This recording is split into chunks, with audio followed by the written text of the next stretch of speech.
Dans cette vidéo, nous allons voir comment construire un contrat de phase à partir d'un stylo.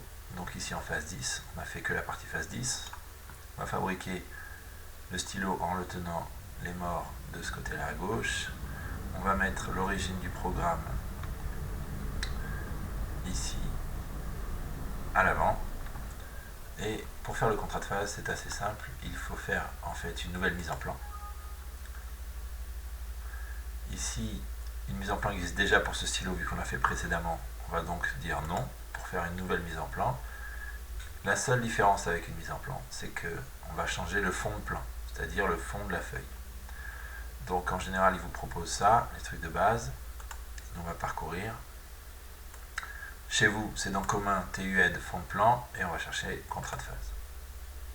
Je l'ouvre, je vérifie que ça ressemble à ce que je veux, et je fais OK.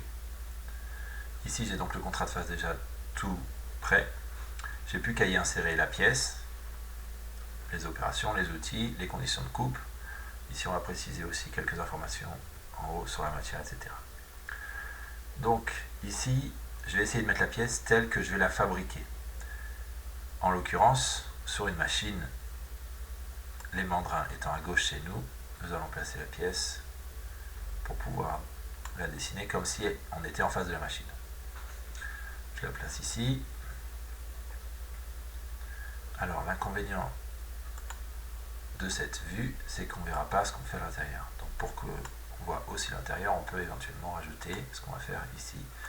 Une vue en coupe, on l'a déjà fait précédemment dans la mise en plan. On va couper au milieu, valider, et placer le stylo coupé en dessous pour qu'on voit qu'il y a aussi un perçage.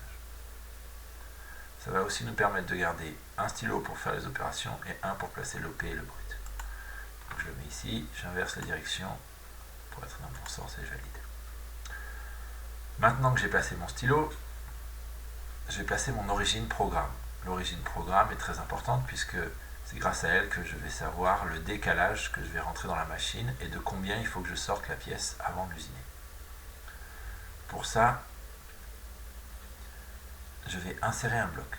Donc je vais dans annotation et je vais dans bloc, insérer un bloc puisque j'ai déjà fabriqué un bloc pour vous qui représente une origine programme. Donc chez vous ce sera dans fond de plan, toujours, et il s'appelle bloc 1. Chez moi il faut juste que j'aille le chercher sur ma clé USB, donc dans les références, les fonds de plan du lycée Goulden, le bloc 1 étant l'origine programme. Je vais venir placer mon origine programme ici à l'avant, grâce au zoom, et bien centré. Une fois que je l'ai placée, je la pose et je valide. Il me reste les axes à mettre, donc je vais prendre toujours dans la notation, je vais prendre les notes, et je vais écrire ici le nom de cet axe. Ici, c'est Z sur notre machine.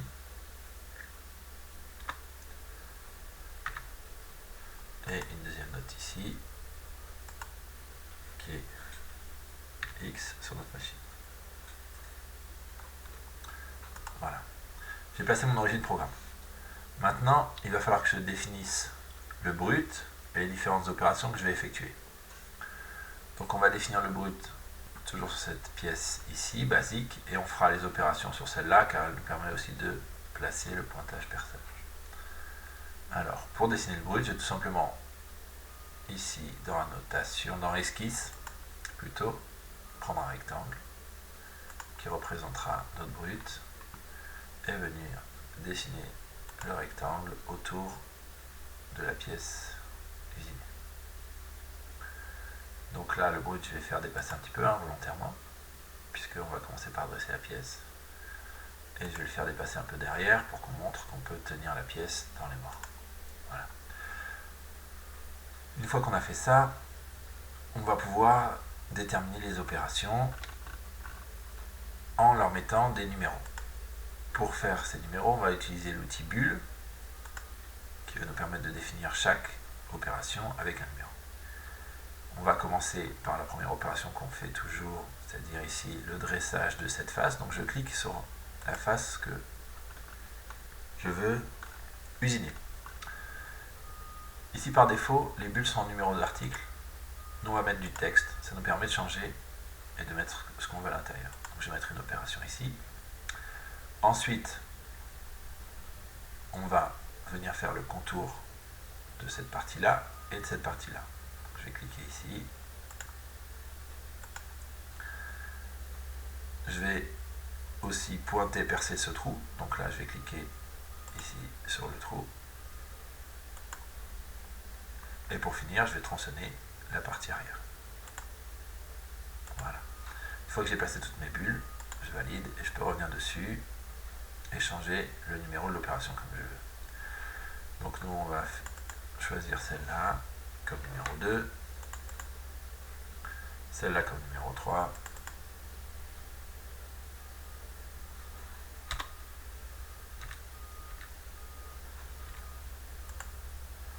et celle-là comme numéro 4.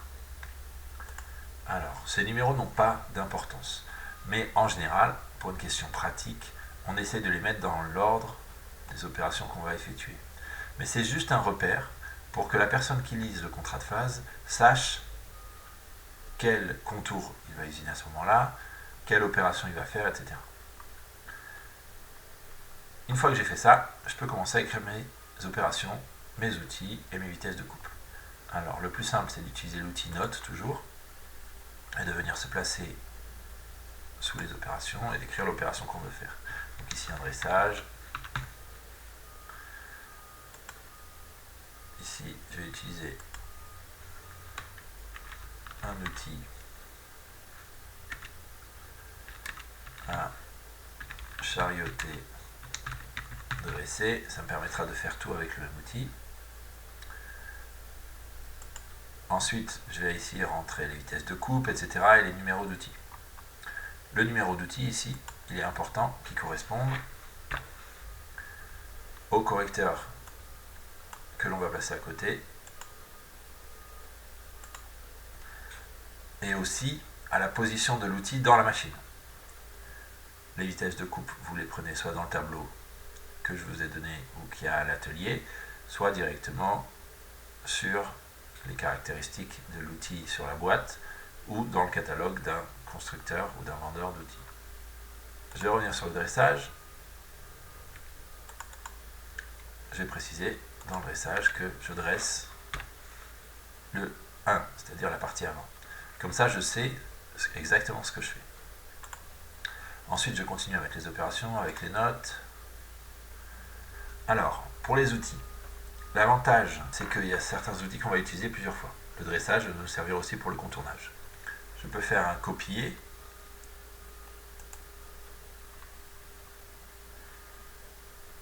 Voilà. Et ensuite, venir le coller sur la ligne en dessous. Je renseigne ensuite les différents outils. J'ai fait l'essentiel de mon contrat de phase. Vous, évidemment, vous rajouterez les conditions de coupe ici, grâce au tableau et au calcul que vous savez faire. Il me reste une partie à remplir, c'est la partie supérieure. Donc ici, toujours avec mes notes, je vais préciser la phase que je vais usiner. Ici, c'est la phase 10. Ici, la pièce, dans mon cas, c'est l'avant du stylo. Donc je vais l'appeler avant stylo. L'ensemble,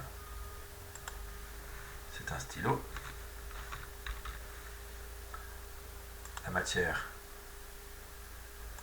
ici, c'est de l'aluminium.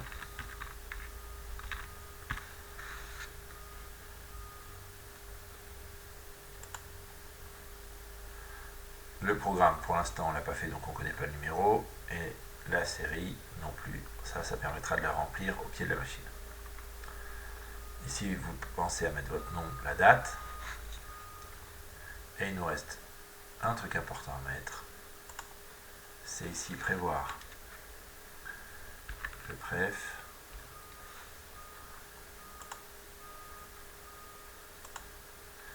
Et le deck, c'est-à-dire quel préf on va prendre. Je vous rappelle que le préf, c'est la distance entre le 0 machine, donc l'origine machine qu'on fait quand on fait les pommes, et le porte-outil.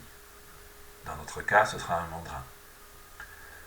Et le deck, c'est la distance entre le porte-outil, donc en général, c'est la face avant du Mandrin, donc par ici, et l'origine du programme.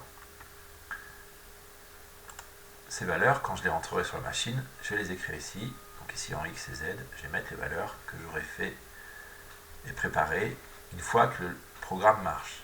Comme ça, le suivant, celui qui viendra usiner la pièce la prochaine fois, n'aura plus qu'à recopier. Voilà, on a fait notre premier contrat de phase. Je vais l'enregistrer. Mais je ne vais pas l'enregistrer sur stylophase 10 puisqu'il existe déjà. Je vais faire enregistrer sous et je vais lui donner un autre nom. En l'occurrence, contrat de phase 10. Il ne vous reste plus qu'à faire la phase 20 et la nomenclature. Pour la nomenclature, c'est la même chose, sauf que au début, je sélectionne nomenclature et non pas contrat de phase.